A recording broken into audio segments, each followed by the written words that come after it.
অনেক অজানা তথ্য ফাঁস করে দিলেন জামায়াত ইসলামীর সেক্রেটারি জেনারেল জননেতা অধ্যাপক মিয়া গোলাম পরোয়ার। দর্শক, বর্তমান প্রজন্ম 14ই ডিসেম্বর কিংবা আমাদের শহীদ বুদ্ধিজীবী দিবস এই বিষয়ে কি জানে, কি মনে করে? গত 15 বছরের কথা বলবো না, সে 71 সাল থেকেই এই বুদ্ধিজীবী দিবসটাকে কিভাবে উপস্থাপন করা হয়েছে, ন্যারেটিভটা কি? যে বুদ্ধিজীবীদের হত্যা করেছে পাকিস্তানপন্থীরাই তো। আর পাকিস্তানপন্থী কারা? আল বদর, জামাত, ছাত্র সংঘ, এইটি ন্যারেটিভ। এমনকি বিএনপি ক্ষমতায় থাকলেও এর পাল্টা ন্যারেটিভ কিন্তু আসেনি। কিন্তু এখন প্রেস ক্লাবে, মিডিয়ায়, বিভিন্ন জায়গায় জামাত নেতারা চ্যালেঞ্জ করছে, বিচার বিভাগীয় কমিশনের আহ্বান জানাচ্ছে এবং আসল রহস্য ফাঁস করে দিচ্ছে যে না, বুদ্ধিজীবী হত্যার সাথে জামাত ইসলামের কোনো সম্পর্ক ছিল না, এটা ভারতের কাজ। তো বুদ্ধিজীবী হত্যা এটা যে ভারতের কাজ, এটা তো তরুণ প্রজন্ম জানে না, এটা অজানা অনেকের কাছে, এটা জানিয়ে দিল। আমি সমালোচনা করেছিলাম ডাক্তার শফিকুর রহমানের যে বিবৃতি বুদ্ধিজীবী দিবস উপলক্ষে, সেখানে জামায়াতের কোনো সম্পৃক্ততা ছিল না বুদ্ধিজীবী হত্যার সাথে, এই বিষয়গুলো বলেননি তিনি। কিন্তু সেক্রেটারি জেনারেল একটা আলোচনা সভায় একেবারেই ক্লারিফাই করে দিয়েছেন, ভারত আমাদের মাথা উঁচু করে দাঁড়াতে দেয়নি। গোলাম পরোয়ার মানে এখানে তিনি দীর্ঘ আলোচনা স্পষ্ট করেছেন যে ভারত মাথা উঁচু করে দাঁড়াতে দেয়নি, আর মাথা উঁচু করে যেন আমরা দাঁড়াতে না পারি এই জন্য আমাদের বুদ্ধিজীবীদের ভারত হত্যা করেছে ঠান্ডা মাথায়, পরিকল্পিতভাবে। কারণ যে টাইমে বুদ্ধিজীবী হত্যার ঘটনা ঘটেছে তখন পাকিস্তান কিংবা পাকিস্তানপন্থী জামাত ইসলামী তারা সবাই পালিয়েছে, তারা মাঠ ছেড়ে দিয়েছে। এই জন্য বিজয়ের বা আত্মসমর্পণের এই একদিন দুই দিন আগে এভাবে এত বড় একটা অপারেশন চালানো, এটা ওই সময় 14 ডিসেম্বর পুরো দেশ ছিল কার্যত ভারতের নিয়ন্ত্রণে। দেখেন, আপনাকে যদি প্রশ্ন করা হয়, বুদ্ধিজীবী তো বেসিক্যালি ঢাকার মধ্যে হত্যা করা হয়েছে, প্রধানত ঢাকা কার নিয়ন্ত্রণে ছিল?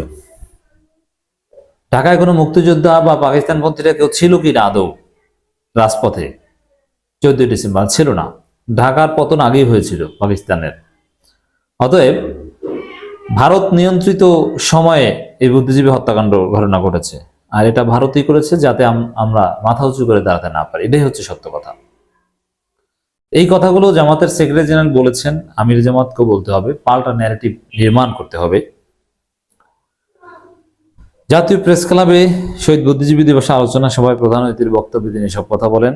মিয়া গোলাম পরোয়ার বলেন, এদেশের ব্যবসা বাণিজ্য সংস্কৃতি নিয়ন্ত্রণ করতেই স্বাধীনতার যুদ্ধে এদেশকে সাহায্য করেছিল ভারত।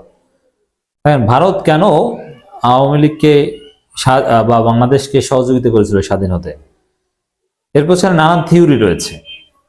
এই প্রশ্ন নিয়েও কিন্তু অতীতে আলোচনা হয়নি, কেন?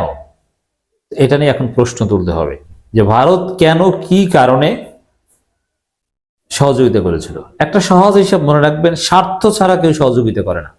ভারতের কাছে সামান্যতম কোনো কৃতজ্ঞতা দেখানোর সুযোগ আমাদের নেই যে ভারত আমাদের স্বাধীন করে দিয়েছে, না, ভারতের স্বার্থ আমাদের স্বার্থ মিলে গিয়েছে। বরং বাংলাদেশ স্বাধীন হওয়া বাংলাদেশের চাইতেও গুরুত্বপূর্ণ ছিল ভারতের। কারণ বাংলাদেশের চাইতে গুরুত্বপূর্ণ ছিল বাংলাদেশ স্বাধীন না হয়েও রাজনৈতিক সমস্যার রাজনৈতিকভাবে সমাধান হতে পারত, বাংলাদেশ শোষণ বঞ্চনা থেকে বাঁচতে পারতো। শেখ মুজিব প্রধানমন্ত্রী হলে অনেক কিছু হয়তো বা পরিবর্তন হয়ে যেত। কিন্তু ভারত এটা মানতে পারছে না।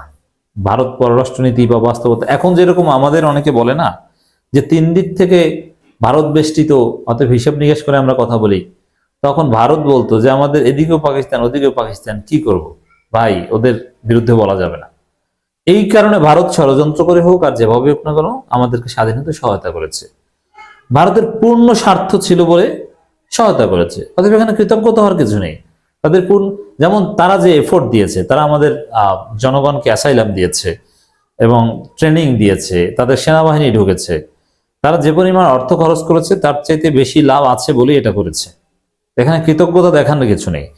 এই বিষয়গুলোই জামাতের সেক্রেটারি জেনারেল তুলে ধরার চেষ্টা করছেন। আমি একটু এক্সটেন্সিভ ব্যাখ্যা দিয়ে বললাম। আওয়ামী লীগের আমলেও তো অব্যাহত ছিল, ভারত শুধু শোষণই করে গেছে আমাদের। তারা বৃষ্টির সময় বাদ করে দেয় এদেশে বন্যা ও শুকনো মৌসুমে বাঁধ আটকে পানির সংকট রাখছে। মন থেকে তারা আমাদের দেশ এবং মানুষের ভালো চায়নি। আমরা কখনো ভারতকে শত্রু মনে করিনি, অথচ ভারত আমাদের দেশকে মাথা উঁচু করে দাঁড়াতে দেয়নি, এটাই সত্য। এবং আরো ডিটেলস বলেছেন যে বুদ্ধিজীবী হত্যাকাণ্ড এটা ভারতের কাজ, যাতে আমরা মাথা উঁচু করে দাঁড়াতে না পারি। এখন দেখেন অনেক মিডিয়াগুলো জামাতের সেক্রেটারি জেনারেল 20 মিনিটের কাছাকাছি বক্তব্য দিয়েছেন, তার বক্তব্যের ছোট্ট একটা অংশ নিয়ে অনেকে রিপোর্ট করেছে।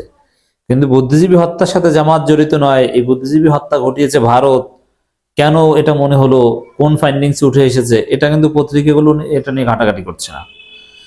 তো দর্শক, জামাতের সেক্রেটারি জেনারেলকে ধন্যবাদ জানাই যে অনেক গোপন তথ্য ফাঁস করে দিলেন, যে আসলে জামাতের সাথে বুদ্ধিজীবী হত্যাকাণ্ডের কোনো সম্পৃক্ততা নেই। তখনকার 14ই ডিসেম্বর এরকম কোনো শক্তি জামাতের নেতাদের ছিল না, তারা মূলত পালিয়ে গিয়েছিল। কারণ 14ই ডিসেম্বর দেশ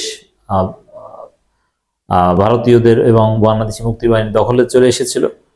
অতএব এটা তরুণ প্রজন্মকে জানতে হবে, এই অজানা তথ্য জানতে হবে যে বুদ্ধিজীবী হত্যাকাণ্ডের সাথে জামাতের কোনো সম্পৃক্ততা নেই, এটা ভারতের কাজ।